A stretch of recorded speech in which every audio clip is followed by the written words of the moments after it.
everyone. Welcome to the TMC Newsroom. My name is Rich Tehrani. Thanks for watching. We are here today at InfoCision on location at their Akron, Ohio campus at their headquarters.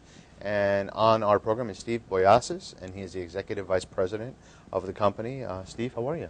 Great to see you again, Rich. How are you doing? I'm doing really well. Thanks for being on the program. So what are some of the divisions of the company that report up to you? We have a big matrix organization where we have a very strong operations function, a very strong account staff function, which really manages the day-to-day programs, a very strong IT program, making sure all the interactions with our customers is seamless and the reporting is perfect. And if something doesn't neatly fall under one of those three umbrellas, I work with them. So it's everything from HR, facilities and security, some of the advertising stuff, the creative stuff, those kind of things. So it's a pretty broad swath of responsibilities. What do you see as the core values of the company as you look down at all the different areas that you're managing? What are some of the things that InfoCision stands for? You know, I think it all starts with we're in the service business, and it's ultimately all about people. We don't have a lot of patents. We don't have proprietary technology.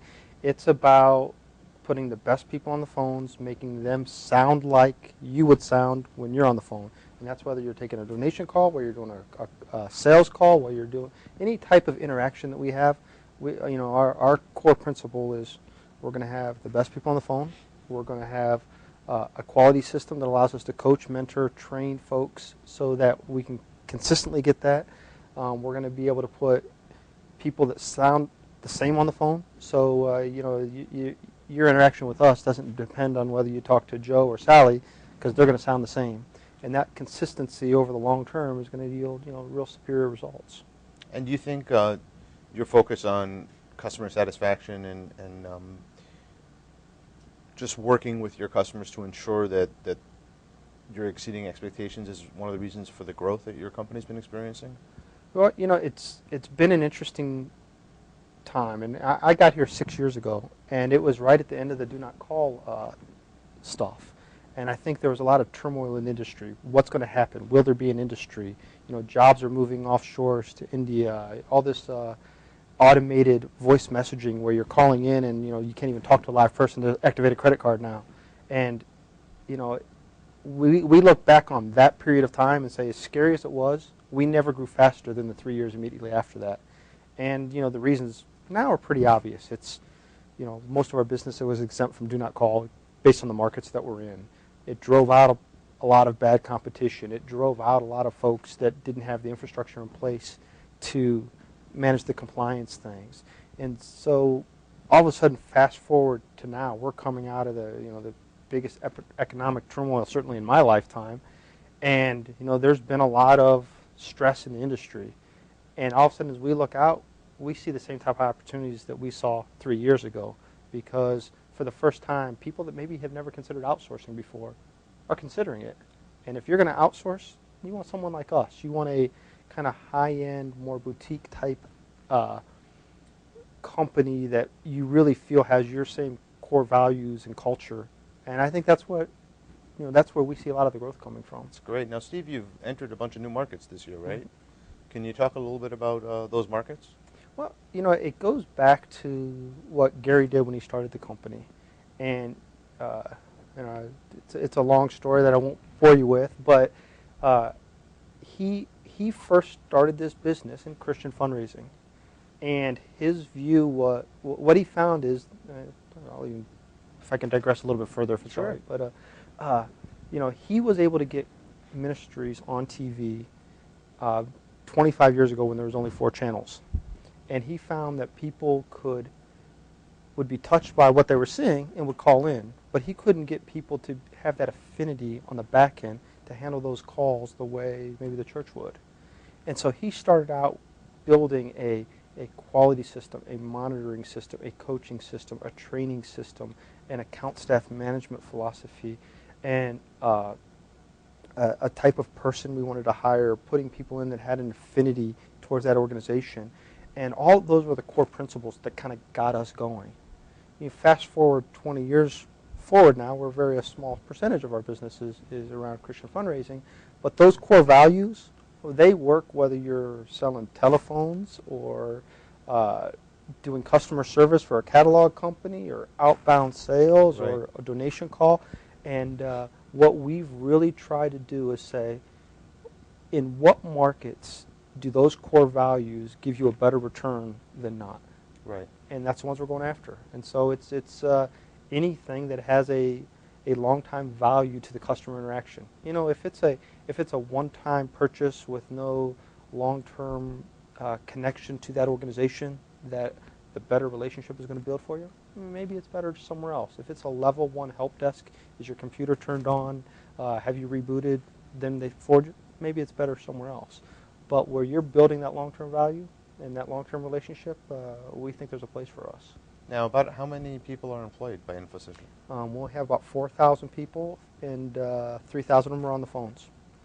Now, that's incredible. I love to hear stories of entrepreneurship where someone has an idea, takes it, replicates it, expands it, and then becomes a driving force. I mean, if you drive around the Akron area from the airport, there are InfoCision signs everywhere, a stadium, a campus, new buildings being purchased, and it just shows you the power of one person with a good idea and a commitment to customer service can literally change an entire city and become a dominant employer.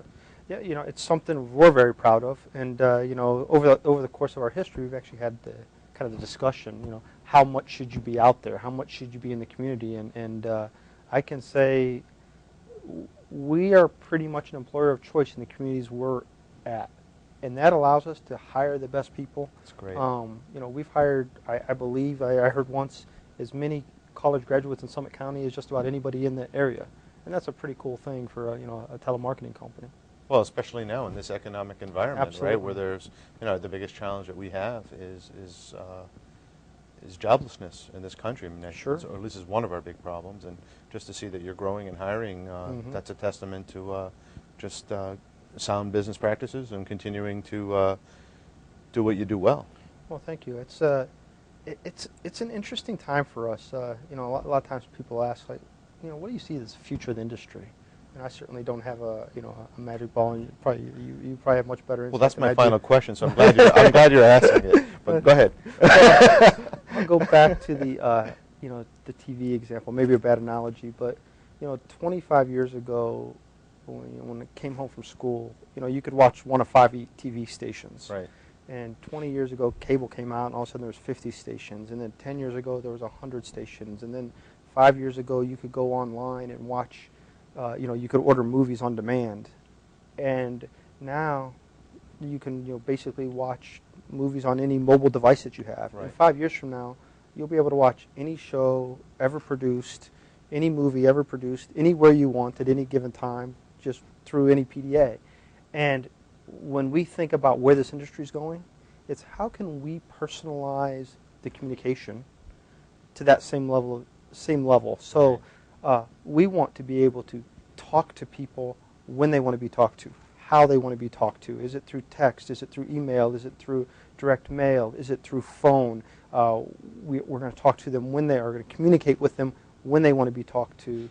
We're going to communicate with the type of person they want to be communicated with. You know, there's some incredible tools out there now that allow you to match maybe based on what you know about the end customer, who you have talked to them, Right. based on their propensity to buy, what kind of pitch Right. you have for them, and you know, the whole industry is just moving around the business intelligence, so that you can talk to people how they want to be talked to, with offers that they want to be engaged with at the time they want to be talked to, and you know, that's fascinating stuff. I mean, it's you know, the folks that do that well are going to be the winners here in the next 5 or 6 years. So you're really increasing the efficiency of interacting with customers. Really, you're maximizing that productivity, so to speak. Well, you know, if we can do that, you know, we'd be the winners in the new order, because you know, people communicate different than they did 5 years ago for sure, and 20 years ago, absolutely.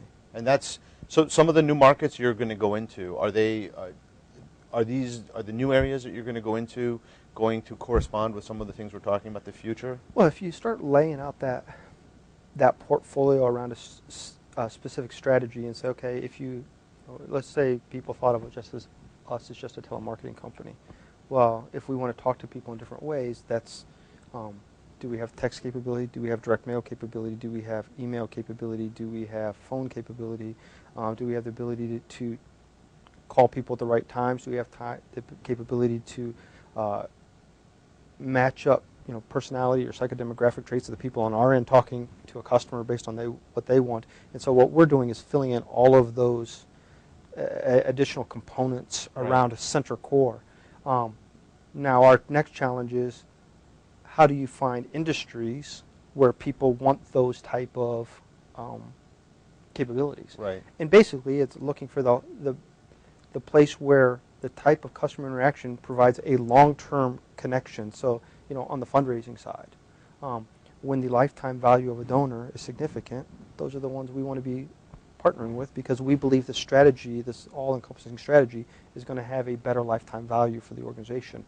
On a sales call, it's when the capability we have at our communicators' fingertips to solve a specific customer problem, when that helps them make a buying decision or a resource decision, or solves their issue on their end faster, more efficiently than the other people can, that's where we want to go into. And so we're expanding into the pharmaceutical space, catalog sales, customer care, high-end technology type products, and all of those are markets that maybe haven't had a lot of great telemarketing in the past, but when you come with that full solution, they're really it's the right time for them. That's great. Well, good luck with the strategy. And well, thank you. Thanks for your time today. I appreciate it. Thank you.